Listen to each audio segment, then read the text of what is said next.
Mm-hmm. I want you guys to see me. Good morning, everybody. I'm Caitlin. I'm going to be talking about autism awareness. Don't mind my cards. If I don't follow the cards here, a little script, I'm going to go off topic, start storytelling. So, today, talking about autism. I'm going to be bringing up some pretty interesting facts in regards to autism and autism awareness. So what is autism? Autism, which is best defined as autism spectrum disorder, it can affect language, social skills, delays in learning, and behavioral problems. With these symptoms, it is easy to misinterpret in children, and this is why professional medical examination is needed and a proper diagnosis. So, when you look for getting a child diagnosed, a medical professional is going to be looking at the spectrum here, what different levels they're going to be going off of. These diagnoses were given by a licensed clinical psychologist based on results from formal assessment measures, parent interviews, and direct observation of the child in a clinical setting.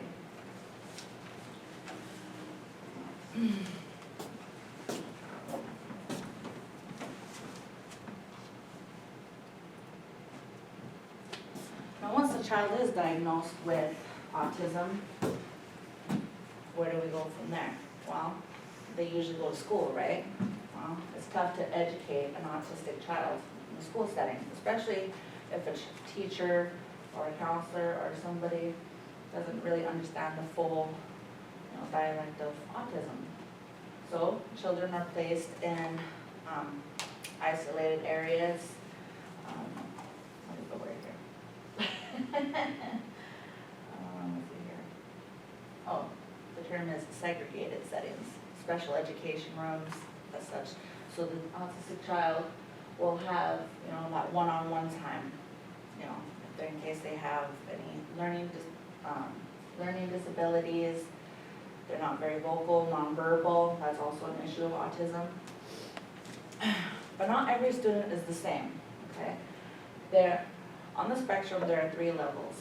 There's high functioning, and then there's sort of functioning, and then there's level 3, which is nonverbal, has a learning disability, needs one-on-one time constantly.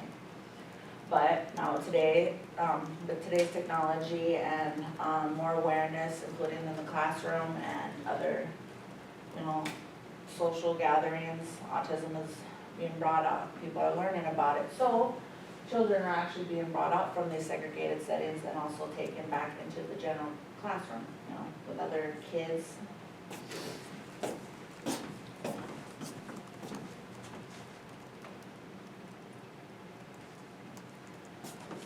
But besides the classroom, we're going to be looking about what else we can be doing to bring awareness. Well, teachers are even taking it upon themselves to, create projects in the classroom, make other students aware of what, other students might have in regards to autism. Students, teachers, other organizations, as when autism speaks, they create things to bring awareness out to the public, marathons and fundraising, basically, to bring out more awareness.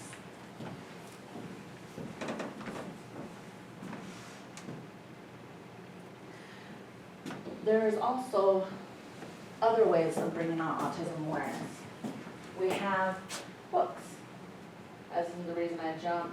A is for autism, the autistic brain.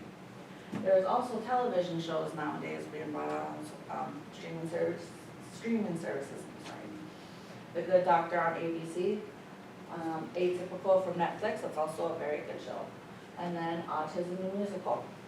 It's not really a musical. It is very, informational if you want to learn more about autism.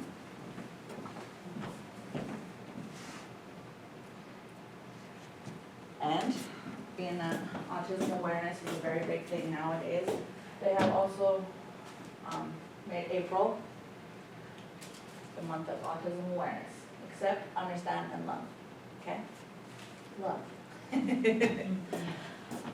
Now, raising an autistic child can be a hard thing to do, a very difficult thing to do.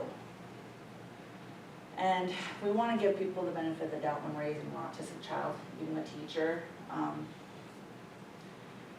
other people involved in raising an autistic child.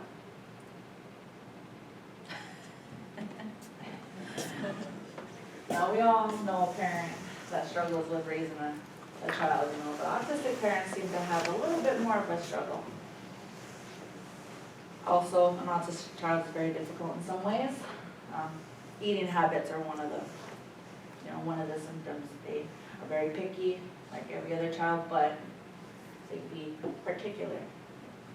So, how autism parents look when our child eats a new food, it's shocking. I have seen autism blogs about moms, freaking out over their child doing the simplest thing as bathroom habits, eating, writing, reading. It is mind-blowing to the parents who have autistic children.